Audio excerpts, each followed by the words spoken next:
Welcome back to clean news Rajasthan. चलिए देखते हैं राजस्थान की 15 फटाफट बड़ी खबरों को।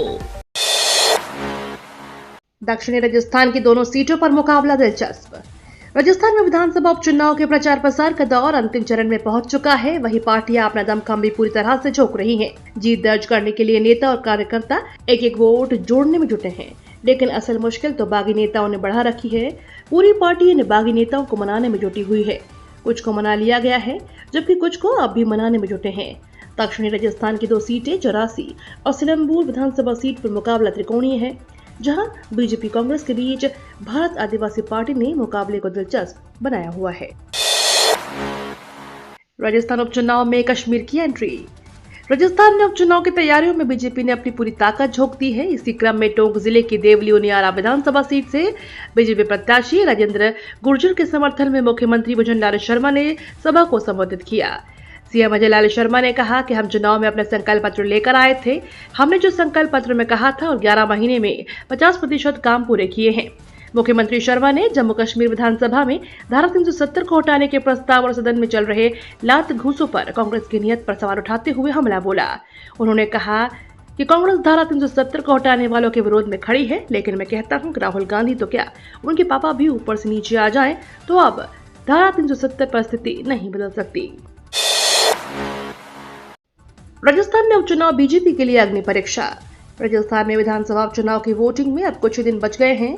प्रदेश में 7 विधानसभा सीटों पर उपचुनाव को लेकर पूरे राज्य की राजनीति गर्म है। सभी पार्टी अपनी अपनी जीत का दावा कर रहे हैं। बीजेपी अपनी ताकत से 7 सीटों पर जीत दर्ज करने के लिए रणनीति पर काम कर रही है। हालांकि बीजेपी के लिए 7 सीटों पर उपचुनाव अग्नि परीक्षा जैसा है, क्योंकि इन 7 सीटों में से केवल एक सीट ही बचेगी जो बीजेपी की थी।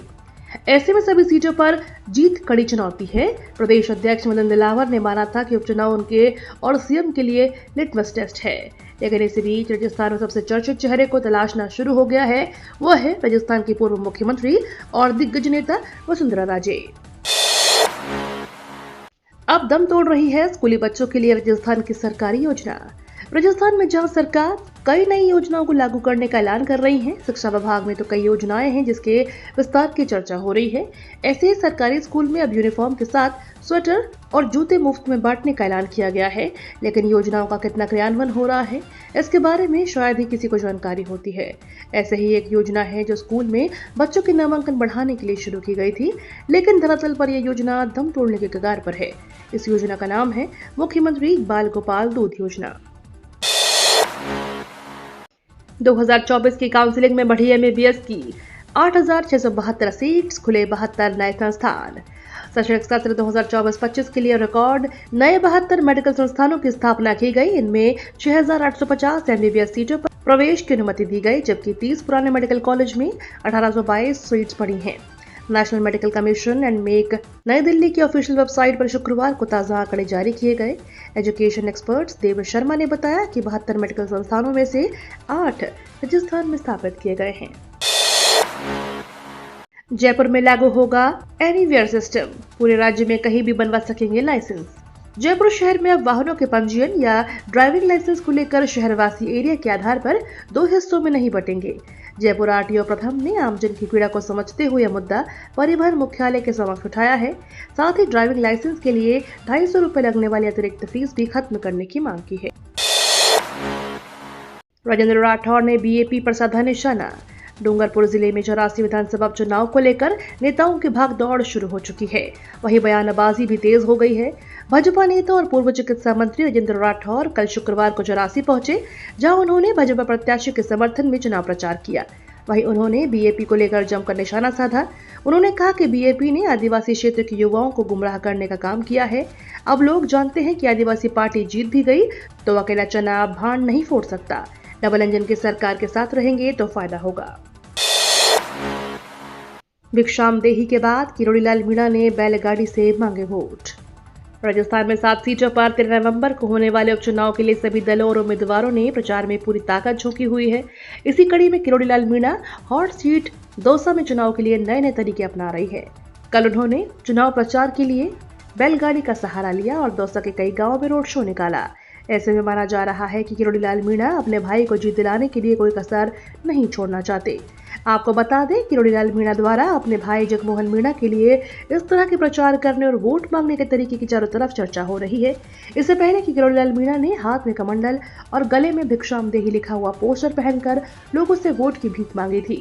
इसके बाद से ही जनता में कौतूहल का विषय बना हुआ है। राजस्थान में 23,000 खाने नहीं होंगे बंद। राजस्थान के 23,000 खाने और 15 लाख लोगों के रोजगार पर आए संकट मामले में बजरलाल सरकार को सुप्रीम कोर्ट से बड़ी राहत मिली है। सुप्रीम कोर्ट ने एनवायरमेंट क्लियरेंस के अभाव में सुप्रीम कोर्ट से शुक्रवार को नेशनल ग्रीन ट्रिब्यूनल के खननबंदी के आदेश पर अंतरिम रोक लगा दी है। ऐसे में अभी प्रदेश के 23,000 खाने बंद नहीं होंगी। शुक्रवार को सुनवाई के दौरान इस मामले में अब फिर से 12 नवम्बर को सुनवाई होगी। भाजपा 10 माह के काम गिना रही योजनाओं को बंद करने पर घेर रही कांग्रेस। राजस्थान की 7 विधानसभा सीटों पर उपचुनाव प्रचार ने भले ही जोर पकड़ लिया है, लेकिन स्थानीय मुद्दे गौर नजर आ रहे हैं। प्रदेश के दोनों मुख्य दल भाजपा कांग्रेस अपनी सरकार के कामकाज और योजनाओं को गिनाने और वादा खिलाफी के आरोप लगाने पर फोकस कर रहे हैं।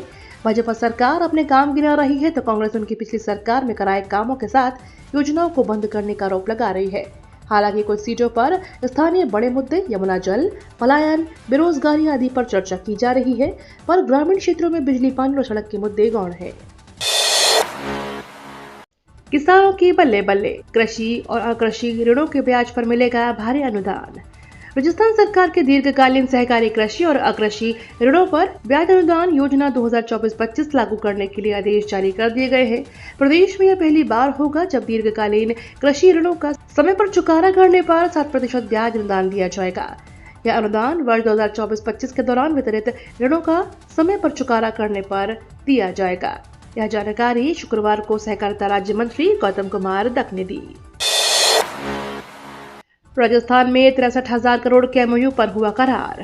राजस्थान की राजधानी जयपुर में मुख्यमंत्री बजरलाल शर्मा की उपस्थिति में माइंस और पेट्रोलियम विभाग के राइजिंग राजस्थान प्री समिट में 63,463 करोड़ के MOU साइन किए गए।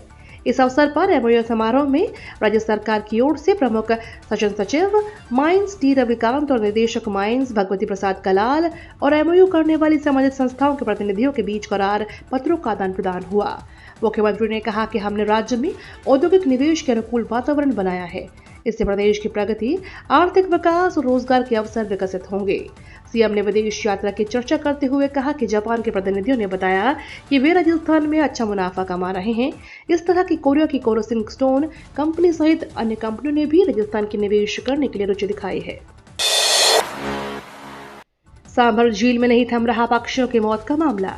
राजस्थान का विश्व प्रसिद्ध सांभर झील जो नमक उद्योग के लिए विश्व प्रसिद्ध है, इस झील में सुदूर 7 समुद्र पार करके हजारों परिंदे भी अपना पेट भरने के लिए आते हैं।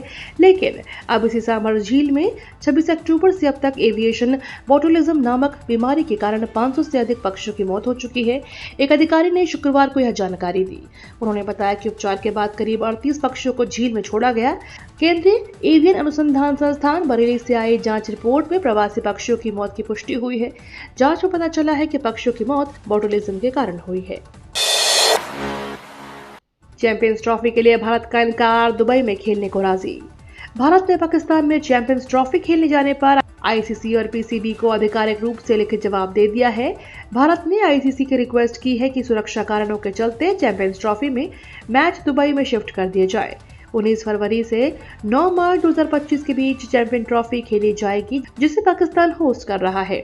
इससे पहले सुरक्षा कारणों के चलते भारत के सभी मैच लाहौर में तय कर दिए गए थे। सीआरपीएफ अफसरों के राशन मनी भत्ते पर कैंची, हर माह 4,000 रुपए का नुकसान। केंद्रीय गृह मंत्रालय की पुलिस 2 डिवीजन ने पिछले दिनों उक्त आदेश जारी कर दिए हैं। इसके बाद सीआरपीएफ महानिदेशालय ने भी शुक्रवार को संबंधित अधिकारियों का राशन मनी भत्ता बंद कर दिया है। बल मुख्यालय की सूची में सहायक कमांडेंट और डिप्टी कमांडेंट सहित कई अफसरों का नाम शामिल है।